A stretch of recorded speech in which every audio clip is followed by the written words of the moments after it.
Hello everyone, welcome back to my channel. एक mysterious letter और एक छुपा सच। क्या आप जानना चाहेंगे कि उस रात क्या हुआ था?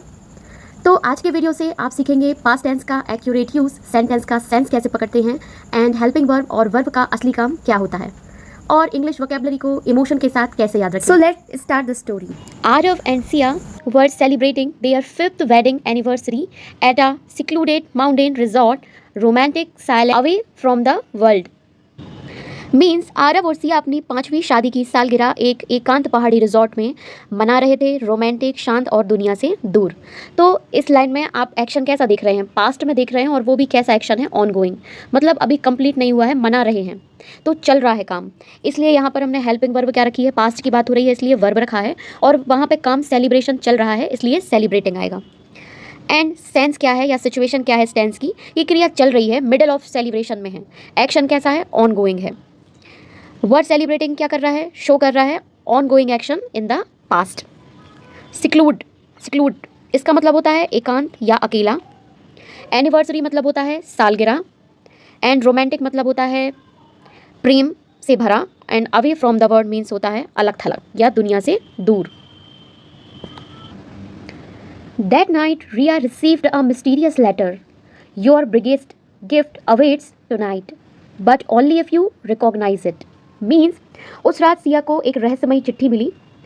मिस्टीरियस मतलब होता है रहस्यमयी, लेटर मतलब पत्र मिला, और योर बिगेस्ट गिफ्ट अवेट्स मतलब तुम्हारा सबसे बड़ा तोहफा आज रात तुम्हारा इंतज़ार कर रहा है, लेकिन सिर्फ जब तक तुम उसे पहचान सको। रिकॉग्नाइज मतलब होता है पहचानना। एंड अवेट्स मतलब होता है इंतज़ार करना, इंतज़ार करता है। यहाँ पर एस लगा है, मतलब हैबिट है या इंतज़ार है, इंतज़ार करता है। मिस्टीरियस मतलब होता है रहस्यमयी। और हम देखते हैं सिया रिसीव्ड मतलब काम कैसा है? कंप्लीट है, कंप्लीट काम है, इसलिए पास्ट सिंपल टेंस आएगा और वर्ब में ईडी लग गया है।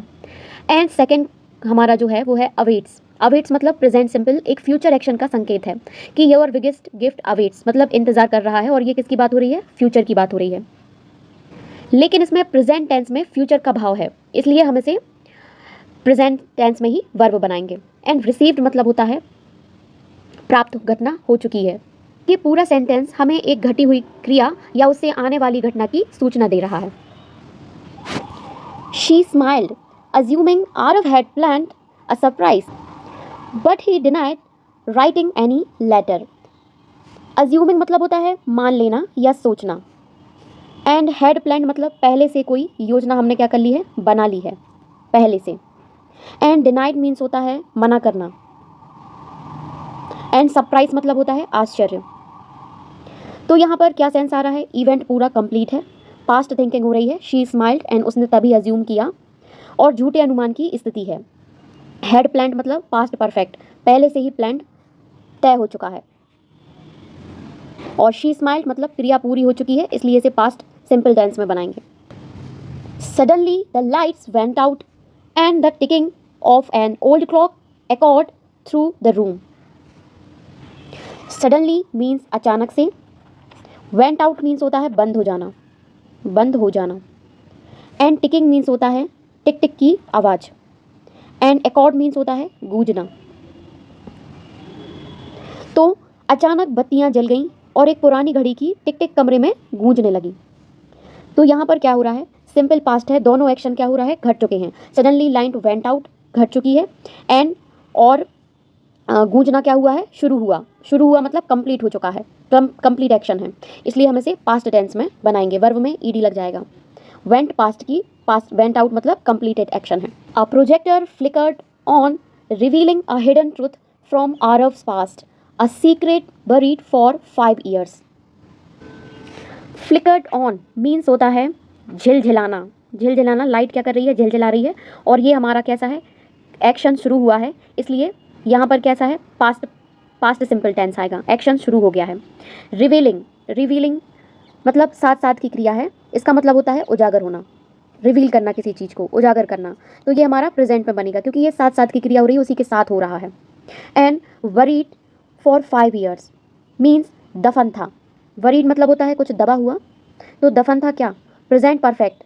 Now revealed after a long time, क्योंकि वो बहुत पहले से दफन था और अब वो बाहर आ गया है, इसलिए प्रेजेंट परफेक्ट इसका सिचुएशन बनेगी। हिडन ट्रूथ मतलब होता है छुपी हुई सच्चाइयाँ।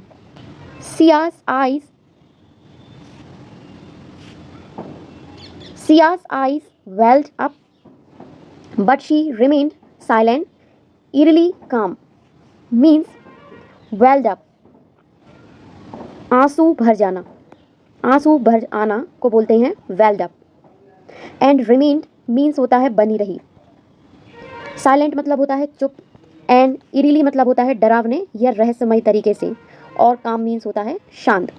तो इसका मतलब है रिया की आंखें भर आईं लेकिन वह चुप रही, अजीब तरीके से शांत रही। घटना पूरी हो चुकी है इसलिए पास्ट टेंस आएगा। यह दिखाता है कि यह क्रिया बीते समय में पूरी हुई है। By morning both of them had vanished, no checkout, no calls, only a hand written note remained. Vanished means गायब हो जाना। चेकआउट मीन्स होटल्स में औपचारिक क्या होती है हमारी विदाई, उसे कहते हैं। एंड हैंड रिटन मतलब हाथ से लिखा हुआ, और रिमेंड मतलब बचा हुआ। तो यहाँ पर रिमेंड मतलब होता है सुबह तक केवल यही चीज़ बची थी। एंड हैड वैनिस्ड मतलब बीते समय में एक और बीती घटना हो गई। सुबह होने से पहले वह क्या हो गए, गायब हो चुके हैं। इसलिए यहाँ पर प्रेजेंट परफेक्ट टेंस का यूज़ हुआ है, पास्ट परफेक्ट टेंस का, क्योंकि एक घटना पहले हो चुकी है, सुबह हो चुकी है, और वो लोग फिर क्या हो गए हैं, वैनिस्ड हो गए हैं। सुबह होने से पहले ही क्या हो गए हैं, वैनिस्ड। बोथ ऑफ देम्स मतलब होता है दोनों लोगों की बात हो रही है। Love stay strong when secret stay worried, but true love begins when truth is faced and forgiven. Means stay strong मजबूत हो जाना या मजबूत बना रहना। वरीड मतलब होता है दफन कर देना, दफन किया गया। ट्रुथ मतलब सच, फेस्ड मतलब होता है सामना करना, और फॉरगिवन मतलब होता है क्षमा किया गया। पास्ट की बात हो रही है, पास्ट में क्षमा किया गया, इसलिए पास्ट टेंस में वर्ब बनेगी। एंड यूनिवर्स ट्रूथ या भावनात्मक सिद्धांत को दर्शाता है, इसलिए प्रेजेंट सिंपल में बनेगा। प्रेम तब तक मजबूत रहता है जब तक रहस्य दफन रहते हैं, लेकिन सच्चा प्रेम तब शुरू होता है जब सच का सामना किया जाए और उसे माफ किया जाए। Years later, a best-selling book appeared, The Anniversary Secret, authored by Sia himself. Means best-selling मतलब सबसे ज़्यादा बिकने वाली बुक। Appeared मतलब होता है प्रकट होना। Appeared मतलब प्रकट हुई। Past tense है इसलिए वर्क कंप्लीट हो चुकी है, इसलिए ed लगा है। Authorized मतलब वो भी हो चुकी है, इसलिए लिखा गया। Past की बात हो रही है। Herself मतलब स्वयं के द्वारा या खुद से। एक घटना जो बीते समय में हो चुकी है, इसलिए यहाँ पर पास्ट टेंस का यूज़ किया गया है। फोकस किताब पर है, ना कि लेखक की क्रिया पर। कई वर्षों बाद एक बेस्ट सेलर किताब आई, द एनिवर्सरी सीक्रेट, जो खुद सिया ने ही लिखी थी। मोरल्स क्या है इस स्टोरी का? The foundation of love is not in perfection but in truth, trust and forgiveness. Foundation मतलब होता है नींव, परफेक्शन मतलब होता है पूर्णता, ट्रूथ मतलब सत्य, ट्रस्ट मतलब होता है विश्वास, एंड फॉरगिवनेस मतलब होता है क्षमा। तो सीख ये है कि प्रेम की जो नींव होती है वो परिपूर्णता में नहीं बल्कि सत्य, विश्वास और क्षमा से होती है। प्रेजेंट सिंपल है क्योंकि यूनिवर्सल मोरल लेसन है। तो आपको ये स्टोरी कैसी लगी? क्या आपने अपनी लाइफ में किसी को ऐसे माफ़ किया है क्या? And thanks for watching.